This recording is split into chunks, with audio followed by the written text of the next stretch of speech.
Hi, and are you ready for the first step in our 8 steps to finding your voice? Now, this video is the first of 8 and it's going to be a little bit longer than the others because I want to do a bit of an introduction and a bit of a recap on some of the stuff I talked about in the welcome video. The first one being the most important thing for you to get the most out of this course, firstly, is to make time in your diary. So if you haven't done that, I really invite you to start putting some 10 or 15 minute slots, a little bit more if you can, up to half an hour every day into your diary. I did mention in the welcome video what can tend to happen. We don't make time on a daily basis and then it accumulates and we promise ourselves that we're going to make the time at the weekend and then something else comes in and it doesn't happen. So we're constantly in this world of catch up, which leads to overwhelm and stress.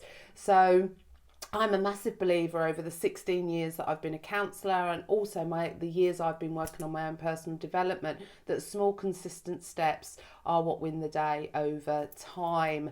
You know, avoiding these kind of having to spend hours on something which isn't sustainable. So from day one, you know, make life easy for yourself. Put the time for you in your calendar. That is going to be the biggest challenge that you'll face. That's my experience when I'm working with clients, is them making the time for themselves. And that's a really like, it's like a parallel process, isn't it? That's going to be running alongside you finding your voice and being more assertive. Putting time in your diary is actually the first step to being more assertive. So that's my first how I want to start this video today. Make time for you.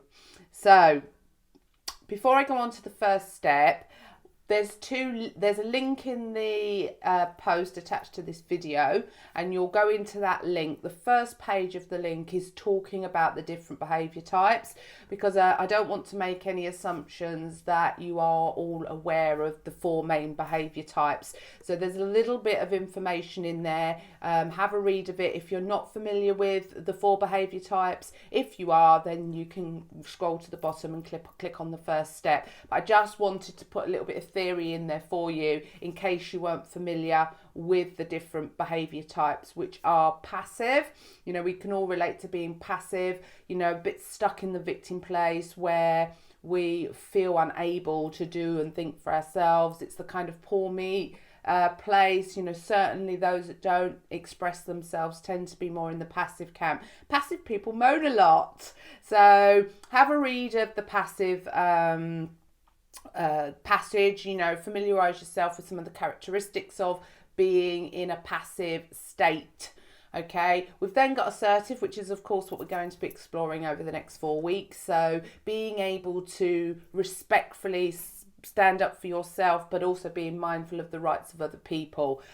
Then we move into the aggressive, and we've got 2 parts to the aggressive. The overbearing aggressive, as in angry and controlling, but we also have the indirect aggressive, or passive aggressive as some people call it, which is more manipulative and sarcastic. So they're the 4 key behaviour types that as humans we tend to slip into at any given time, and we all have a bit of all of that in us.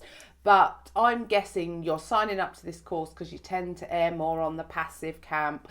And we all know that when you don't speak your truth, when you don't set yourself boundaries and other people boundaries, it can start to build up inside us, and that's when we tend to pop over to the more aggressive side. And for those of you who aren't outwardly aggressive, i.e. shout and scream, you might fall more into the sort of manipulative and sulky camp. So we can all relate to these behaviours in us. So the first page is just a little bit of theory for you. So have a read of that, familiarise yourself with that. If you already know it, great, just bypass it. Scroll on down, have a little read of the first step, and then click on the link into step 1. Step one is all about helping you to develop an awareness of your needs. Somebody who's naturally assertive is having their needs met.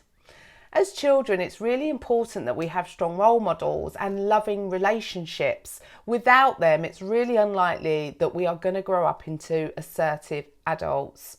Unassertiveness is based on feelings of mistrust, self-doubt, shame, guilt, inferiority, complex. So if you can relate to some of those things, you know, you're in the right place. The great news is you have the power to change it. So let's get started. Are your emotional needs being met? The truth is they're probably not. The truth is most of us don't even think about this stuff. We just drift through our lives, not considering why we feel and behave the way that we do. So step one is about you starting to look at your emotional needs. And there are 8 core emotional needs. And in this step, you're going to take a deeper look at them. I can hear some of you saying already, you know, this is one of those tasks that is going to get you to start looking behind what is really going on. Now, as we go through the 8 steps, of course, some of those steps are going to be about action steps. So how you can move from where you are at the moment to being more assertive. And there are going to be action steps.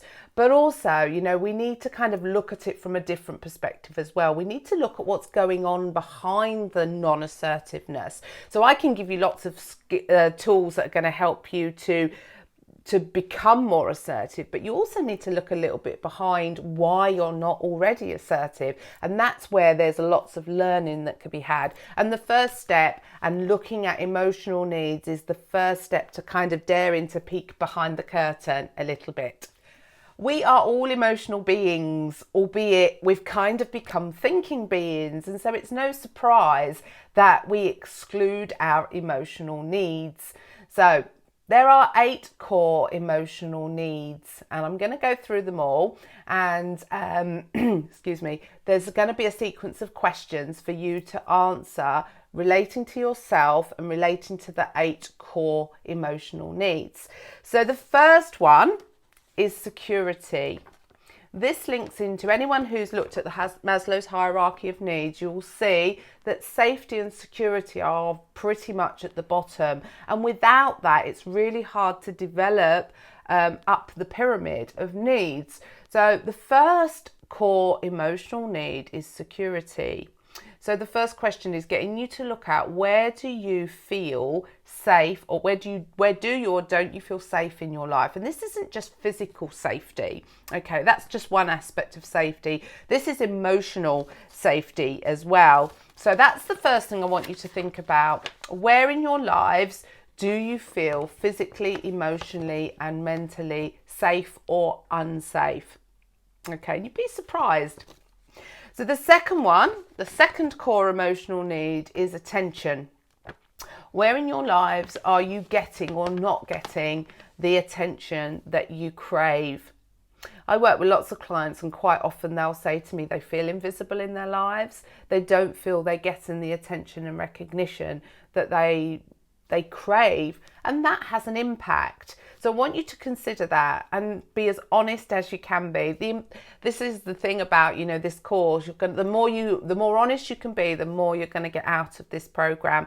And it's a thing, isn't it? To actually dare to open your heart and to talk openly about how you're really feeling is a big thing to do. You know, part of being passive is we hide this stuff. We pretend it's not going on. But of course, what's happening, we don't ask for our needs to be met. So we kind of just stay in this bubble of invisibility and frustration because we're scared of being able to open up and ask for what we need. So the more honest you can be as you answer these questions, and you don't have to share. If you feel brave enough to come and share in the group, fantastic. But learning to be really honest with yourself is awesome, because it means you can then start to fix what's really going on. Sorry, I digressed a little bit there.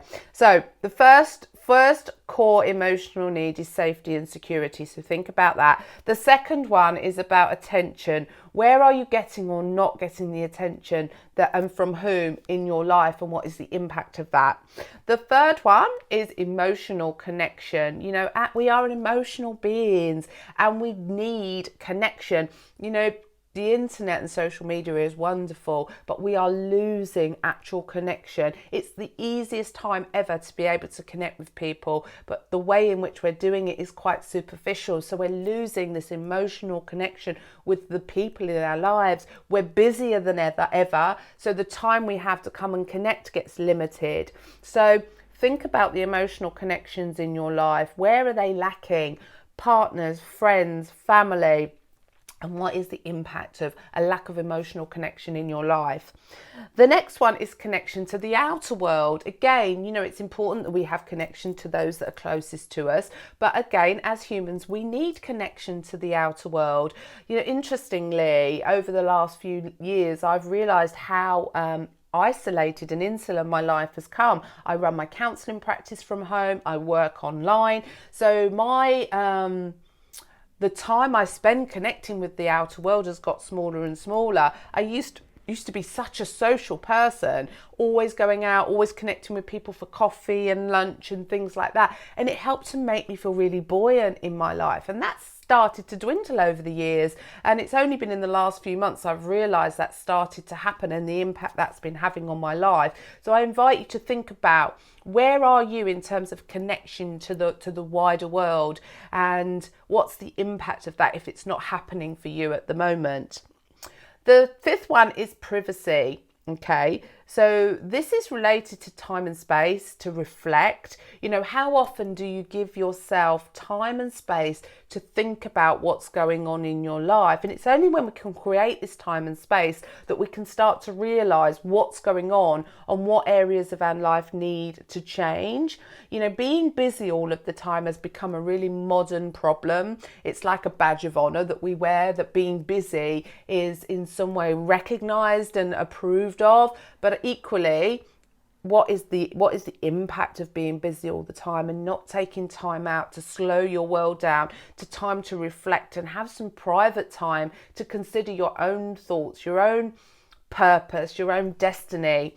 So give some consideration to this one. Number 6 is a sense of competence and status. Really important, this one. Do you feel like you have a value in your life? Value and purpose are really important parts of being human. So have a think about where you stand on where your purpose is in life and where your value is. And again, these questions are kind of a benchmark for you. As you go through some of these, if you can't connect to some of them, you're thinking, God, I don't have that. It's a real invitation to beat yourself up about that and feel bad about it. But try to flip that and try to think, I'm gaining all of this new awareness of where there are needs that are lacking in my life. This whole course, you're on this course because there are some emotional needs that are not being met. And so this exercise is about starting to bring that into awareness. And once it's in awareness, that's when you can start to do something about it. I think it's one of the reasons why we hide from doing stuff like this, because we don't want to face the lack in our life. But it's only when we can, and we can look at it with curiosity and bravery, can we start to put the relevant steps in place to make positive change. So that's number 6. Number 7 is a sense of achievement. Okay, so where in your life do you feel a sense of achievement? Achievement is really important for maintaining self-esteem. And when we have a buoyant self-esteem, we're more likely to find our voice and be assertive in our lives. When our self-esteem is low, that's a real invitation to stay in the passive, fearful, frightened camp. And the last need is meaning and purpose, so that you feel a sense of accomplishment and of value. Those last 3 needs are quite closely linked, and there's a little bit more of an explanation in the link. So that's today's activity. First, so that's the step 1 activity. Take some time. Don't rush into this. Don't just go with your first answer. write down your first answer, but then take some time to think more deeply. You know, give yourself time and permission, practice that privacy step, a bit of quiet time, a bit of time and space to actually really connect with these emotional needs on a deeper level. If you're struggling and you can't relate to this, come into the group, talk about it so we can all come in and share our experiences. I will be answering these questions as well, so I'll be putting my thoughts in of all of these. I know there's some areas with regards to emotional needs that aren't being met in my life at the moment, and once you've got that awareness of it, that's when you can start to do something about it. So enjoy today's task. I know it can really touch that emotional part and that hidden self. Apologies for the break there, a phone call come in, I forgot to put my phone on flight mode, lesson learned. So yeah, I was just talking about the hidden self. Anyone's familiar with de Harry's window, we have 4 panes of self. We have the open self, so the things that we're happy for people to see about us. We have the blind self, so these are things that people see in us but we don't often see in ourselves, often all the good bits. We have an unknown self. I don't know it, you don't know it, but we also have this hidden self. So all the things that we know to be true about ourselves, but we keep them hidden for fear of judgment or of disconnect in our lives. So this task, this emotional needs task, is going to really invite you to delve into your hidden self and to bring them more into the open self. Once you can start to stand in your truth and what's really going on in your life and look at it with curiosity and bravery and not judgment, that's when real change can happen. So enjoy today's step. I'm really looking forward to your feedback on this one and how you're getting on. Come and put your comments in the group, because I can then interact with you and delve a little bit deeper, and that's when the real magic can happen. Enjoy!